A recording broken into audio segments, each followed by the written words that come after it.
Alright guys, today I'm going to show you how to use GarageBand, which is a feature that comes programmed on all Mac computers. There's a similar program on PCs called Audacity.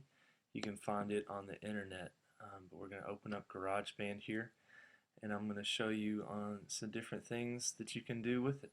So now I've got GarageBand open. As soon as it comes up, it'll show all the previous projects that you have, but we're going to click on New Project. You see here there's different things that it's got going on. Let me explain some of these. And just some basic uses of this is, well, I teach music, so I have my students do a project on this, on just music creation. They can use the different loops that are here programmed, or they can actually compose their own music, and we talk about all the elements of music through this. It's the time they get just to explore and create.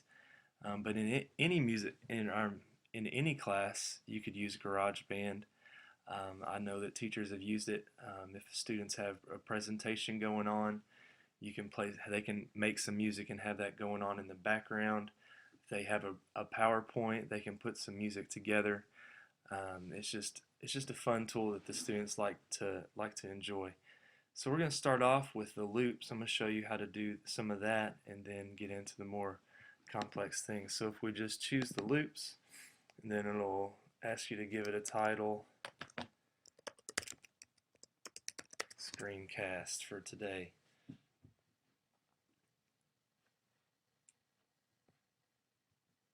Okay, so let's go over some of the basic features that we have here. So down here at the bottom is just your basic play, record. This is a repeat, and this is a metronome. It's what keeps the beat.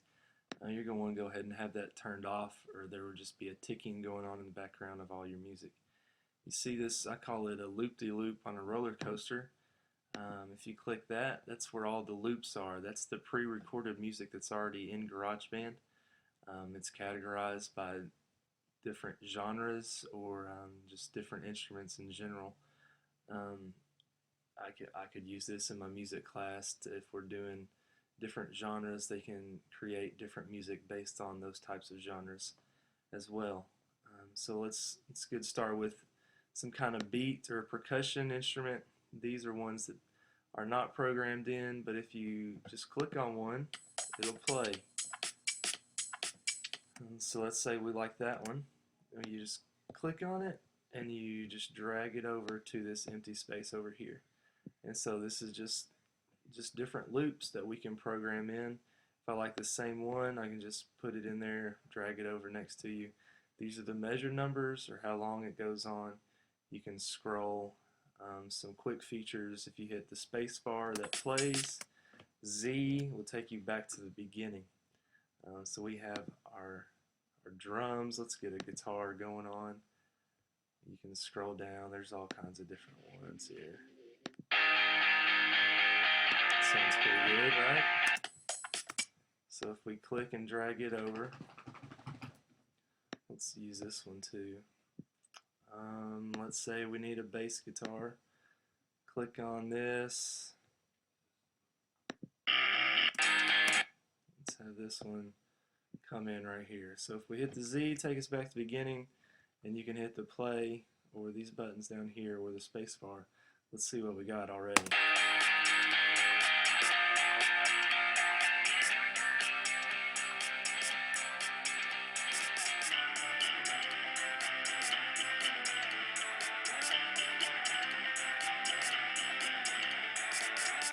So that's just a little bit, and kids really enjoy using it. This is the volume. Let's say I need the beats to go up, and my guitar was a little loud. You can turn that down. One other thing that was neat is you can record onto it. I do another project where the students have to create a jingle, so they have to create a project. And then they're making like a commercial on TV, or on the radio, that is, instead of the TV. So to get a microphone in there, you hit this plus sign down here, and you can do a software instrument, which you can actually hook up real instruments as well, or you can use, that's where this real instrument, the microphone, is, and if you click it, and create, we now have a track that will pop up.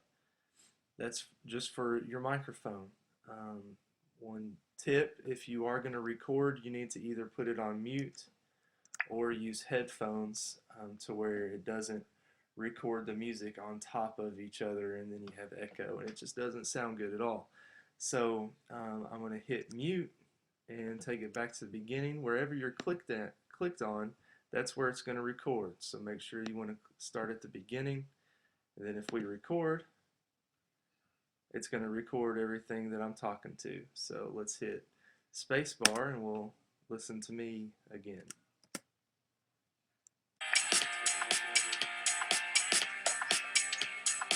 And so it's there, but it's hard to hear, right? So we need to make sure we turn up the volume on the microphone. And I really wasn't close enough to the microphone anyways, but if we turn everything down, let's see how it goes this time.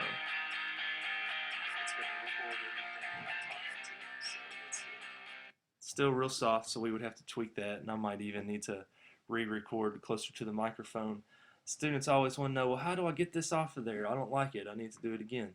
Well, just click it and then hit the delete button on the keyboard. Anything you don't like, just click and delete, and it's gone. It's a very easy program to use. So I showed you the plus sign here. That's how you add a new track right here.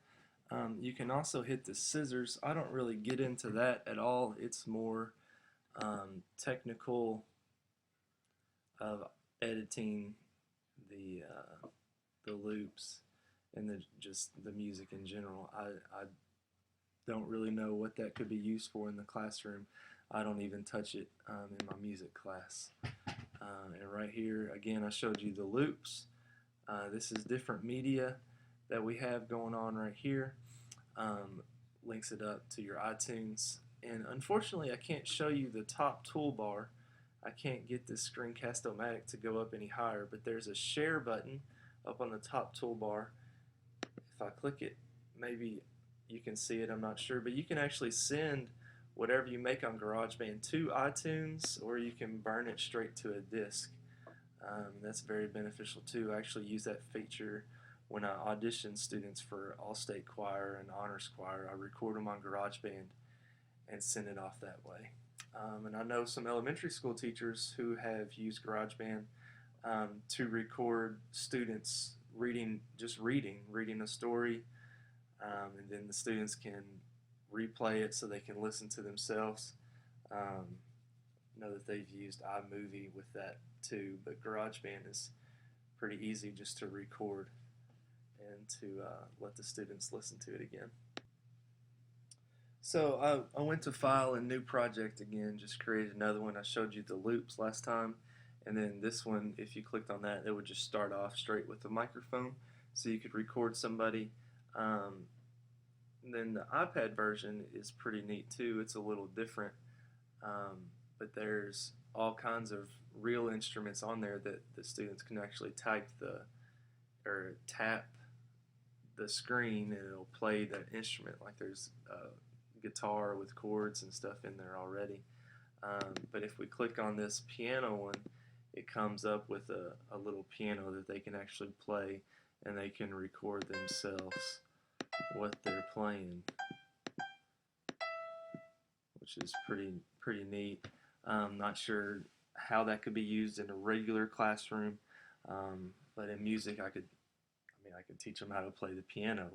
It's a pretty neat little tool, so I don't have to go out and purchase a bunch of keyboards. We can just use it right here.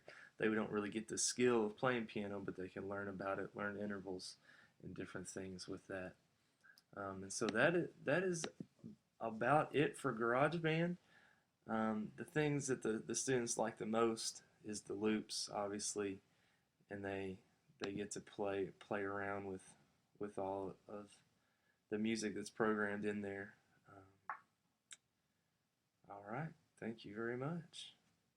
And now I hope that you know how to use GarageBand. And again, this is only on Mac computers, but there's like I said at the beginning, Audacity is a program that's very similar to this. I don't think it's as easy to use, but I'm sure the students will be able to pick up on it fairly quickly.